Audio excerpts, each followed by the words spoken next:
ବିରୋଧୀ ଦଳ ତାଙ୍କ କାମ କରିବେ, କରିବା ଉଚିତ ମଧ୍ୟ। ତାଙ୍କ କାମ ସେ ନ କଲେ ତାଙ୍କ ତା ଭାତ ହଜମ ହବ ନା, ସେମାନେ କରିବେ।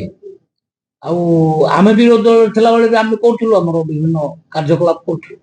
ତ ତାଙ୍କ ଉପରେ ଆମର ଏତେ ଧ୍ୟାନ ନାହିଁ, ସେ କହନ୍ତୁ ତାଙ୍କ କାମ, କିନ୍ତୁ ଆମ କାମ ଆମେ କରିବୁ। ଆମେ ଗୋଟେ ବର୍ଷ ଭିତରେ ଯାହା କାମ କଲୁ ତାର ଆଡଭର୍ଟାଇଜମେଣ୍ଟ କେମିତି ହବ ଆମେ ଚଲେଇବୁ। ଆମର ମେଳା, ବିକାଶ ମେଳା ହଉଛି ବିଭିନ୍ନ ଜିଲ୍ଲା ମାନଙ୍କରେ। ବିଭିନ୍ନ ଜିଲ୍ଲା ମାନଙ୍କରେ ଆମ ମନ୍ତ୍ରୀ ମାନେ ଗସ୍ତ କରିବେ, ଆମର ପ୍ରଚାର ପ୍ରସାର ହବ ଏବଂ ପ୍ରତ୍ୟେକ ଘରେ ଗୋଟେ ଗୋଟେ ଲିଫଲେଟ ପହଞ୍ଚିବ ଆମର।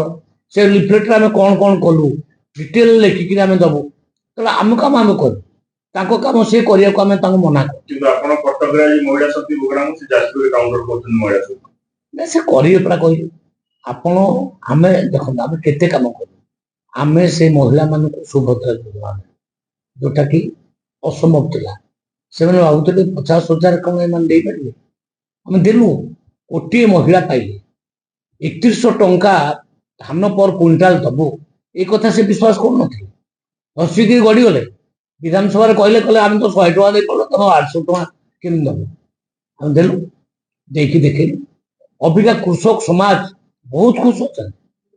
କୃଷକ ଖୁସି, ମା ମାନେ ଭଉଣୀ ମାନେ ଖୁସି। ଅବିକା ଉତ୍କର୍ଷ ଓଡ଼ିଶା ଜରିଆରେ 17 ଲକ୍ଷ କୋଟି ଟଙ୍କାର ଏମୟୁ ସାଇନ୍ ହେଲା।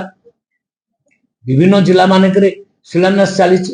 ମୋ ଜିଲ୍ଲାରେ ତ 3ଟା ଫ୍ୟାକ୍ଟ୍ରି ଆସୁଛି, 3ଟା ଫ୍ୟାକ୍ଟ୍ରି, ୱାରି ଏନର୍ଜି, ଆଇନକ୍ସ ୱିଣ୍ଡସ୍ ଏବଂ କଲ୍ୟାଣୀ ଇଣ୍ଡଷ୍ଟ୍ରି। ଏ 3ଟି ଇଣ୍ଡଷ୍ଟ୍ରିରେ ମିନିମମ୍ 25,000 ରୁ 30,000 ପିଲା ଚାକିରି ପାଇବେ।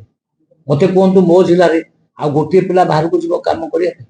ନା, ମୋର ତ 25-30,000 ଚାକିରି ବାହାରିବ ବର୍ଷକେ ଭିତରେ। ତେଣୁ ଯୁବକ ମାନଙ୍କ ପାଇଁ, ଯୁବତୀ ମାନଙ୍କ ପାଇଁ ସରକାର କାମ କଲା। ଏ ସରକାର ସ୍ୱାସ୍ଥ୍ୟ ଦୃଷ୍ଟିରୁ ବି କାମ କଲା। ବିଭିନ୍ନ ଜିଲ୍ଲାରେ କେମିତି ମେଡିକାଲ କଲେଜ ଖୋଲା ହବ ସେ ଯୋଜନା ବର୍ତ୍ତମାନ କଲା। ଆମର 4ଟା ଜିଲ୍ଲାରେ ମେଡିକାଲ କଲେଜ ଖୋଲିବ। ତେଣୁ ଆମର ଟାର୍ଗେଟ ଅଛି ପ୍ରତ୍ୟେକ ଜିଲ୍ଲାରେ ଗୋଟେ ଗୋଟେ ମେଡିକାଲ କଲେଜ। କିନ୍ତୁ ଏତେ କାମ ପରେ ତ ସେମାନେ କହୁଛନ୍ତି ଯେ ନାରୀ ନିର୍ଯାତନା ବଢିଗଲା, ଆପଣ ସ୍ୱୟଂ ସହାୟକ ଗୋଷ୍ଠୀ ବେଳକୁ ଆପଣ କାମ ଦଉନାହାନ୍ତି, ତାଙ୍କୁ ରାଜରାସ୍ତାରେ ଠିଆ କରିଦେଲେ। ମୁଁ କହିଲି ପରା ସେମାନେ କହିବେ, ତାଙ୍କ କହିବାର ଅଧିକାର ଅଛି, ସେ ବିରୋଧୀ ଦଳ କହିବେ, କିନ୍ତୁ ଯଥାର୍ଥତା ନାହିଁ। ଯଥାର୍ଥତା ନାହିଁ କାହିଁକି ନା ଆମେ 17 ଲକ୍ଷ ଦିଦିଙ୍କୁ, ମାନେ ଏସଏଚଜି ଦିଦିଙ୍କୁ ଲକ୍ଷପତି କରିବା ଟାର୍ଗେଟ କରିଥିଲୁ।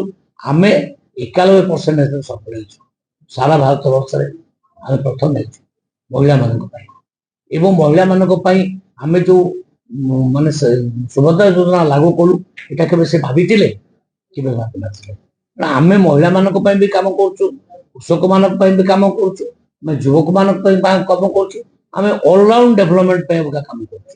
ଶିକ୍ଷା ପାଇଁ ଗୋଦାବର୍ଷ ମିଶ୍ର ସ୍କୁଲ ପ୍ରତ୍ୟେକ ପଞ୍ଚାୟତରେ ଗୋଟେ ଗୋଟେ ହବ, 5 କୋଟି ଟଙ୍କା ଖର୍ଚ୍ଚ ହବ ଗୋଟେ ସ୍କୁଲରେ।